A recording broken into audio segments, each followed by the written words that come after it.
Vamos a empezar por ver el encabezamiento. Bien, el encabezamiento dice: don fulanito y don menganito, mayores de edad, estado civil. ¿Es importante el estado civil? Sí. Hombre, si estás casado y eres feliz, es importante.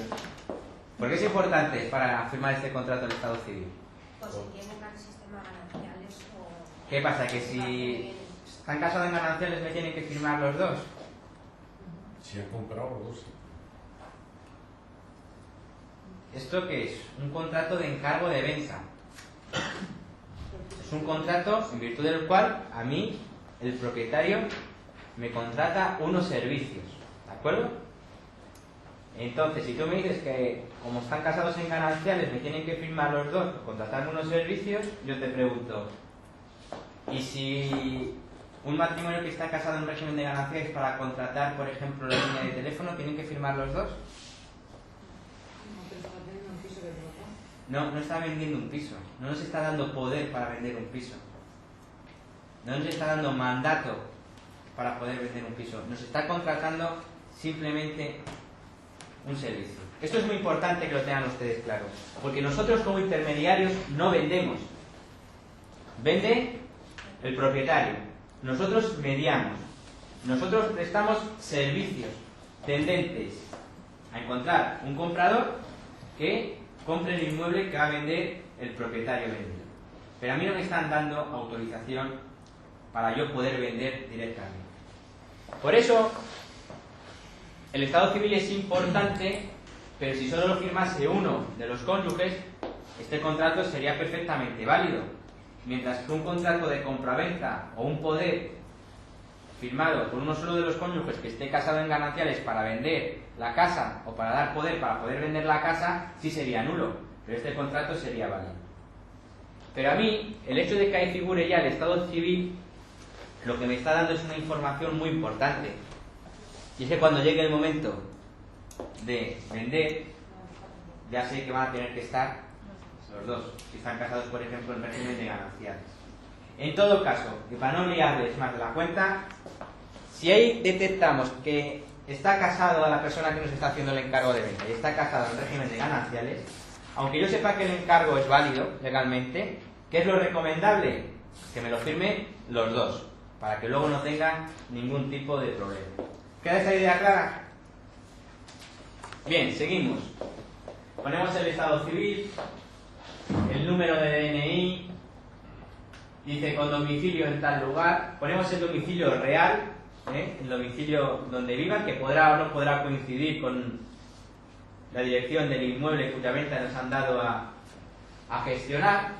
Dice, actuando en nombre y representación, puntos suspensivos, y se abre paréntesis y pone propia o de la propiedad. Miren, uno por la vida en líneas generales puede ir de dos formas: actuando por cuenta propia o actuando por cuenta de un tercero, por cuenta de otro.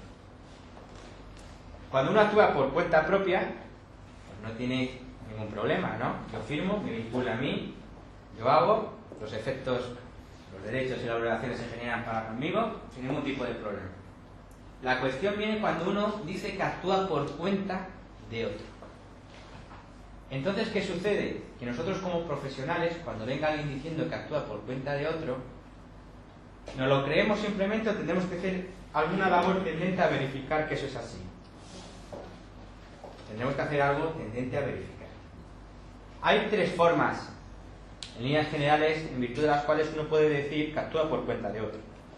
Uno puede ser un mandatario verbal. Es decir, yo le digo a un señor que haga determinada cosa por mí y este señor va y la hace. Un ejemplo práctico. Una señora que vive en un quinto sin ascensor, pesa 120 kilos y tiene un hijo.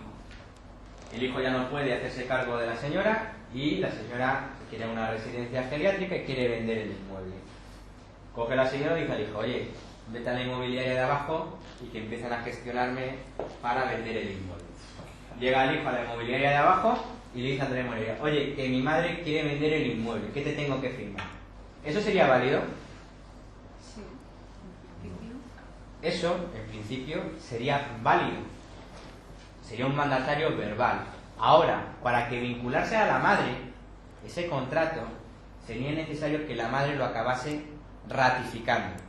¿De acuerdo? De tal manera que cuando acuda alguien a nuestra inmobiliaria diciendo que actúa por cuenta de otro, que no tiene ningún tipo de representación o tal, lo que tengo que tener claro que para que vincule a ese otro, va a ser necesario que lo ratifique. De tal manera que en el ejemplo que les estaba poniendo, lo que debería hacer la agencia inmobiliaria sería coger, una vez que nos ha firmado el hijo el contrato, y en la primera visita, o esa tarde misma o al día siguiente, presentarse en la casa, hablar con la madre, ver que está todo conforme y que nos firmase el encargo del hijo. ¿De acuerdo? Bien, otra posibilidad es que nos diga el señor, mire, yo tengo aquí un documento hecho a máquina, que dice yo, doña fulanita de tal, seguimos con el ejemplo de la madre, autorizo a mi hijo, don fulanito de tal, a que realice las gestiones de venta para la vivienda cita en tal lugar. Y llega el hijo a la inmobiliaria y nos enseña ese documento. ¿Ese documento es válido? Estaríamos en presencia de un mandato privado y por escrito. En principio sería válido, pero también cabría la posibilidad de que esa firma no fuese la de la madre, que esa persona sí que se fuese el hijo. ¿Qué tengo que hacer nuevamente? Como profesional tengo que comprobar que ese documento coincide con la realidad. Y nuevamente tendría que tratar de que me ratificase ese documento. Cogerme la carpeta del contrato, irme a la casa y que me lo ratificase. ¿Queda claro?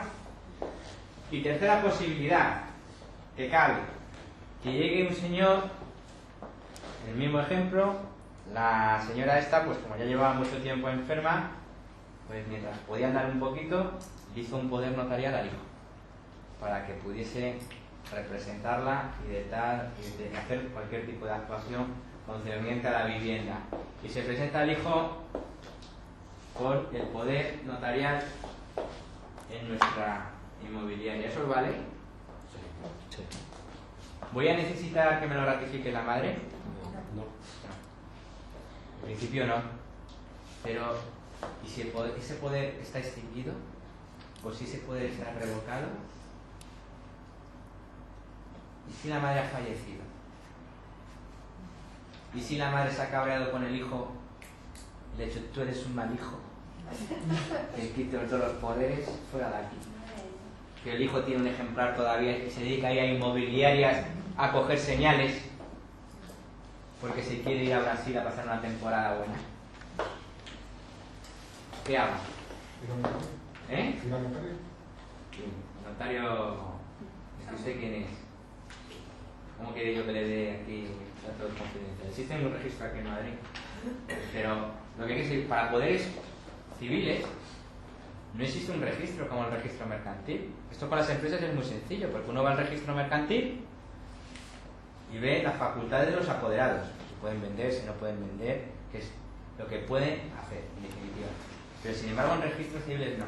En esos casos, yo tengo una escritura pública, yo puedo llegar hasta donde puedo llegar. En Madrid hay un registro, pero no es un registro oficial, es una organización, un registro que han hecho los propios notarios, donde se comunican los poderes y las revocaciones y tal. Pero no es algo que nos sirva de elemento informativo, pero eso es aquí en Madrid. ¿Qué es lo que puedo hacer? Al menos tratar de ponerme en contacto con quien ha hecho el poder, con el poderdante que se llama, para comprobar que todo está ok, ¿de acuerdo? Y me basta con que me lo diga. ¿Queda claro? Pero no necesito la ratificación porque hay un fedatario público que me está... Si no, daría lo mismo tener un poder notarial que no. Bueno, el hecho de que tengamos un poder notarial nos habilita, al menos da esa apariencia de buen derecho. ¿De acuerdo? ¿Alguna duda? ¿Seguro? Venga, pues seguimos. Bien, pues una vez que pongo si este señor actúa en nombre de representación propio o de la propiedad, dice, declarándose con la capacidad legal y suficiente necesaria para ello, dice, formalmente encarga a, y nuevamente ahí aparecen puntos suspensivos. Ahí voy a tener que poner mi razón social. No basta que ponga, no debemos poner alfa inmobiliaria, o alfa colmenar, o alfa lo que sea. Tengo que poner mi razón social, ¿de acuerdo? Pero nos dice, cuyos datos figuran al margen. Si se dan cuenta, en el margen aparece la razón social, el CIF, el domicilio social y los datos de inscripción en el registro mercantil. ¿Y saben por qué es eso? Porque a efectos de normativa de consumo, el cliente de una agencia inmobiliaria ostenta la condición de consumidor. ¿Y eso qué significa? Significa que yo en un contrato no me puedo identificar de cualquier manera.